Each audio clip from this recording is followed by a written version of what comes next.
What's going on, guys? It's Bilo coming back again with another Music Industry Insider Minute. This time out, I want to go over Guitar World review and interview with the new JC CEO from Gibson, right? So this guy, Mr. Curleigh, seems to have a lot of energy, excitement, and bona fides, right? He talks about in this interview how he has had Gibsons, how he had a hand-me-down Epiphone from like his mom. And then at one point, Paul even says, hey, you know, I want to be part of the family, meaning JC's family, because JC said that this Christmas was awesome. Everybody got a Gibson. And, you know, Paul's like, hey, I want to be part of the family. And Mr. Curleigh was like, man, you're part of the family. You're in, you know, everybody's in. That kind of welcoming attitude, that kind of, you know, hey, we're all the same here, you know, from the top to the bottom attitude and excitement and enthusiasm is really what's needed for a brand like Gibson, because I felt like the last 4 years of Gibson were really troubling, right? Because they had gone into different markets, you know, like the whole lifestyle thing. They had gone into, you know, things where they shouldn't have done. They should have gotten back to the basics of guitar making and making the greatest guitars in the world, the most iconic guitars in the world. And with this new guy, JC, Mr. Curleigh here, it feels like we're on the path back to that, you know, original iconic company, and I'm very proud of that. You know, I have several Gibsons myself, and I love Gibson, and even the newer stuff I thought was really cool. You know, I actually like the actual Les Paul signature where he kind of wrote on himself and it had the hologram. I wasn't a fan of the tuner things that came out, but I welcomed them. I wasn't going to blow them up, and I think that the innovation in the last couple of years was driven by, you know, a desire to want to feel relevant, and in some cases maybe some of those innovations weren't best suited, but Gibson has always been one of those companies where they innovate before it's popular, right? And so I think that the delivery of such things like this, right, the delivery of innovation is all accepted based from a top-down design. And so having a very charismatic and authentic CEO who's not just a businessman, someone who actually is interested in the brand and has, you know, history with guitars like this, I think is a very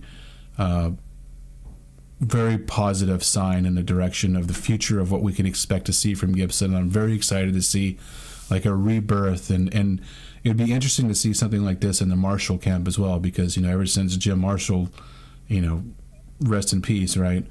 Ever since he died, I feel like Marshall has lost its way and, you know, was irrelevant for a couple of years there with the Astoria. I mean, who even has an Astoria? Who even cares about that, right? But with all that being said, I feel like Gibson is definitely on its way to becoming great again, and at the right time.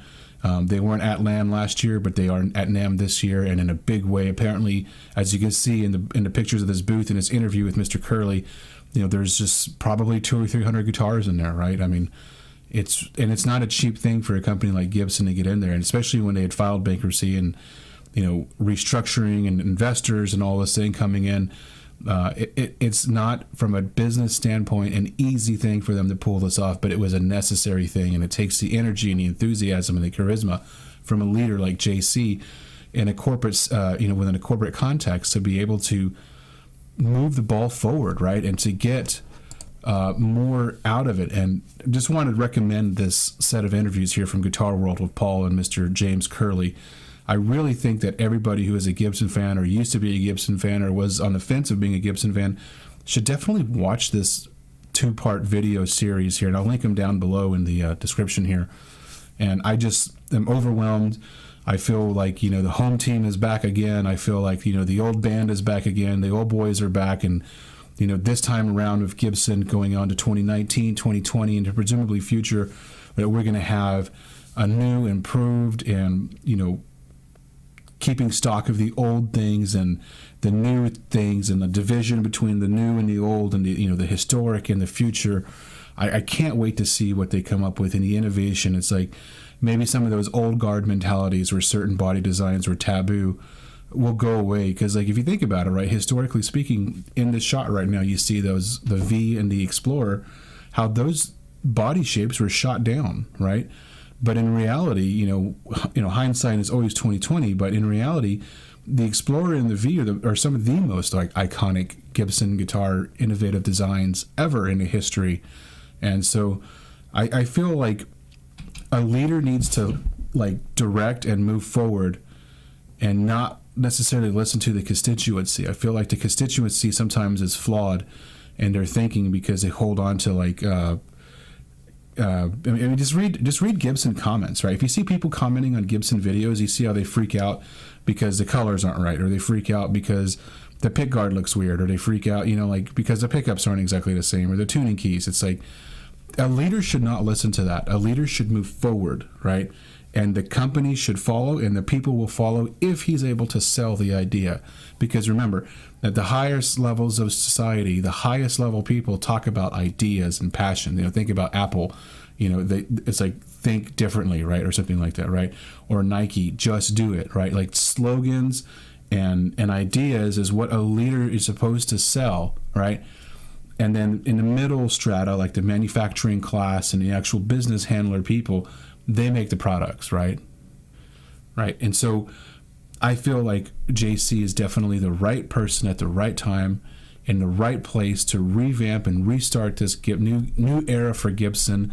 And hopefully we'll see some really beautiful guitars coming out, some very priced and very well priced and very well thought out manufacturing techniques, and the whole Made in America thing. You know, it's very proud, you know, and to be able to do that, to turn a profit, they're going to have to shore up a lot of their supply chain back channel stuff to make sure that there's no added cost as to manufacture the guitar is made and then it's distributed to the guitar company, or you know, guitar shops that then sell the guitars. They need to make more efficient some of those supply chain turns so that they can continue to go forward. So, you know, this is a little bit longer than a minute, but it's kind of one of those things I'm passionate about, and I feel like historically this is going to be one of those moments in the future when we look back and we say, remember when this guy right here, Mr. Curleigh, took over Gibson?